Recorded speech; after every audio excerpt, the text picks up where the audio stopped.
Hey everyone, welcome to Plant Group 5. This is a collection of plants for Group 5 that are showing them in their native landscape. And then we've got some pictures of the blooms and close-ups of the foliage. So let's go ahead and get started with Plant Group 5. And as you can see, here is our list. We have the HELLEBORUS species. We have our LOROPETALUM CHINENSE, one of my favorite plants of all time. And then the MYRICA CERIFERA, which reminds me of eating at the Village Tavern on Stratford Road. Even though I hang out at Renolda Village, the wax myrtles there are just beautiful around the patio. Then we have the OSMANTHUS FRAGRANS, the OSMANTHUS HETEROPHYLLUS, the OSMANTHUS ex FORTUNEI, and then we have the SARCOCOCCA CONFUSA. And then last but not least, we have the SARCOCOCCA HOOKERIANA variegata HUMILIS. The smaller version. That's why it's called the dwarf sweet box. And so the HELLEBORUS is called Lenten Rose, HELLEBORUS, sometimes Christmas Rose, you'll see it called. LOROPETALUM is just plain LOROPETALUM or Chinese Fringe flower. The MYRICA CERIFERA is the wax myrtle, and then the OSMANTHUS fragrans is the fragrant tea olive or fragrant osmanthus.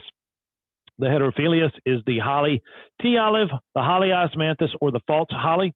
And it does look like a holly, the leaves, it does. We'll see some close-ups of that. And then the FORTUNEI is the Fortune's tea olive or the Fortune's osmanthus. And then SARCOCOCCA is sweet box or plain SARCOCOCCA. And then the last one is the dwarf sweet box or the Himalayan SARCOCOCCA. So we've got some really nice pictures.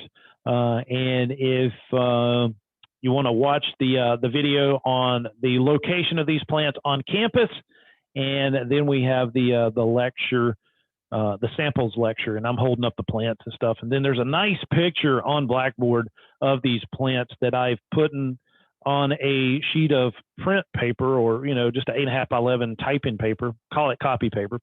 And I got 1 through 4 up top, and then 5, 6, 7, 8 down at the bottom. And I've got those samples of the plants on that. So hopefully that right there helps you really, really good. And now we're looking at the HELLEBORUS species. This is the plant that, it's called HELLEBORUS tea. It's kind of a comedy because people did make this back in the old day, and it killed a lot of people, and especially a lot of children because they thought it was like a cure-all plant. But it was, the actual poison that was killing the individuals. And it does cause a rash, as you can see in the samples lecture. I actually had gloves on because I didn't want to touch it. You will break out a little bit. It's not going to kill you if you touch it. But you can get a little rash and start itching or whatever. So I just put gloves on. That way I can handle it and throw it away, dispose of it properly after we did the lecture. But, a ton of colors for these flowers. You're going to see it in a multitude of colors, and that's the coolest thing about it. And they're blooming right now. That's even cooler. And we got a picture of some snow on the ground, and these guys are blooming. So that's why it's called the Christmas rose at some time. So as you can see, there is a multitude of colors. And then you do see a lot of the burgundy-ish reds or the purples a lot. And we have a ton of these down in the Hearts Garden on campus. Here we have some yellow ones, and then we have some different colors right there. These guys are just absolutely gorgeous. I can't say enough about them, especially blooming at this time of year. And they are I almost kind of consider them an annual because they are, herbaceous. So I'm not really considering them one of the first plants that blooms. We did talk about that last week with our winter jasmine, and that kind of brightening people's spirits because here it is springtime and people are seeing things bloom. Well, HELLEBORUS has already been blooming, but since it's a herbaceous, I kind of think of it as along with, the pansies and the flowering cabbage. So, but still nonetheless, a beautiful, beautiful plant. And here we have the bright yellows. And then, like I said, a mixture of some pinks and dark pinks and lavenders and purples. It's just beautiful. And then, boom, look at that snow on the ground. So it is awesome to see some plants blooming with snow on the ground. And unfortunately, these are pictures of white flowers. If that had been like a burgundy or one of the pinks or one of the reds, don't you know that would have popped right there. Anyway, now this kind of explains when I'm talking about our plant materials. When we're using a white blooming flower, we don't need to plant it up against a white vinyl siding house. As you can see, these flowers aren't sticking out or standing out like they should if they were a different color. Now, like I said, if this was red or a purple, boom, you're going to see it. These white flowers need to be planted in front of a red building or a dark brown building. Anything that's painted white brick, painted white vinyl siding or anything like that, they need your reds and purples in front of that. So that's where our color scheme comes into play with landscape design. Here is your LOROPETALUM chinense. A wild and crazy looking plant. Yes, it is. Now, these plants, you're going to see them in dwarf size, like the ruby, are going to be low growers, and then you're going to get the straight LOROPETALUM chinensis that can get huge. So there is a ton of varieties of LOROPETALUM out there.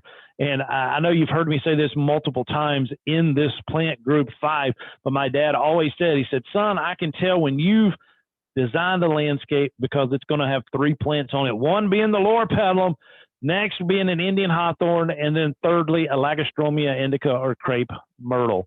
But this fringe flower here, absolutely gorgeous.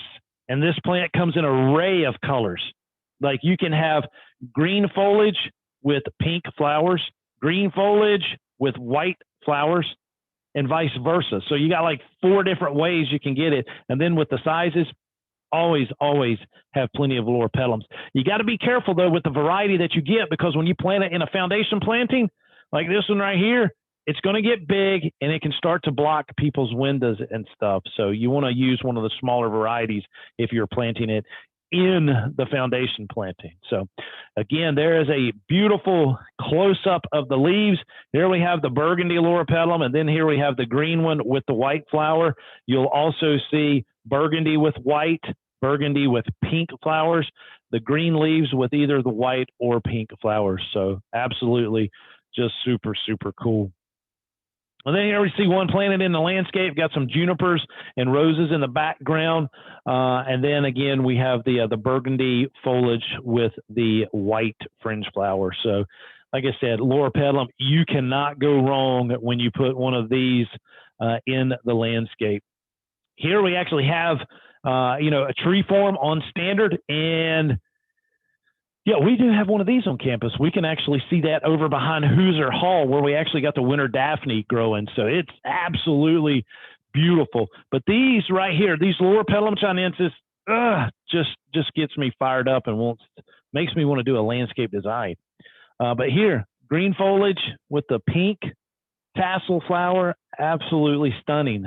So, I mean, you wouldn't think that these 2 plants right here were the exact same plants, but they are. They are. So, we're very lucky to have these in the landscape. Here's your wax myrtle, your MYRICA CERIFERA. Beautiful smelling plant. You can just walk up to the leaf and smell it, and it just smells good. It may make you sneeze. I used to have horrible spring allergies. And when all this stuff would start blooming and stuff, I really had, and this was before the days of Allegra and Zyrtec and stuff. I mean, we had to do over-the-counter stuff. And it was tough. And these were the ones that would make you sneeze, but I love it. It's beautiful. Beautiful plant. I love it. Tree formed on standard. Like I said, they've got them planted outside the Village Tavern on the Stratford Road around the patio back there. And it just feels beachy. It feels like you're at the beach, and that smell, and to see them kind of blowing in the wind. And a lot of people put landscape lighting underneath them and shine underneath the canopy. Just a gorgeous, gorgeous tree. And yes, it does look a little bit like marijuana from a distance. And, some people may think it's that, but it's not. It's just a very beautiful plant. Soft wood. Very soft wood. So, it's going to get some ice damage, wind damage on occasion. And it's going to take some pruning to kind of prune some of that soft, and where the wood will split like in a windstorm. So, but here's one. Yeah, it's kind of got unkempt and kind of all over the place. And then another close up of our leaf. Here it's been sheared. Again, the hedge clippers Don't like it. Don't like it at all. But, you know, it's serving a purpose here. You know, these guys grow wild down at the beach and stuff. You'll see them in the woods and stuff. So people down there are a little more used to them and will butcher them like this. But not here. We need to let them be in tree formed, or, you know, just kind of let them be their natural. Here it's full of its little blueberries, which is actually cool. And guys, one of the reasons we call the MYRICA cerifera the wax myrtle is that they do make candles from this tree. So it is a neat way that they actually can do that. Let's go ahead and jump into our osmanthus. Here is the osmanthus fragrans, the best smelling plant in the whole wide world. It is. When this thing's blooming, like there was one in the Heart's Garden, huge. Like you could step outside of like Almond Center and just be like, man, the osmanthus is blooming. I mean, you catch a wind of it, beautiful, beautiful. So when you do see this, guys, I know it's planted right outside of the horticulture area. We've got one in there. When you see it blooming, go over there and smell it and just enjoy it, because this is one of nature's most beautiful smells that it produces. So I love it. A lot of people will tree form this as well. And if you plant this around a patio and do some landscape lighting on it, perfect. And when that bloom comes on, you can sit outside and you can enjoy what Mother Nature has, you know, given us with the fragrance from this plant. Here we do have a yellow variety. I can't remember the name of it off top. I was reading about it this morning. But here, this one is not been pruned at all. It's kind of gotten crazy, but it's like in an arboretum garden here, so they would want it to do that. Feels that, you know, in a landscape, people are going to kind of limit up, prune it, and maybe kind of just do a little bit of capping on the top. But you wouldn't want to cap it like this. This is cut way too hard. But look at the trunk on that. So that has got to be a fairly old osmanthus fragrans. But just imagine walking by this on that sidewalk and being able to smell it when it blooms. Here again is the yellow variety, beautiful in itself. But I think the white ones with that darker green foliage is actually going to be pretty sharp. Here's your osmanthus heterophylluus, and look at these leaves. It does look like a holly. A lot of people do call it that, but it is, you know, that's why it has the common name osmanthus holly or holly osmanthus. This one right here almost looks like the ilex, one of the ilex. I'm seeing if anybody can guess it, but no, it does look like the Carissa holly, and it reverts back to the straight Ilex cornuta species, but it is your osmanthus heterophylluus.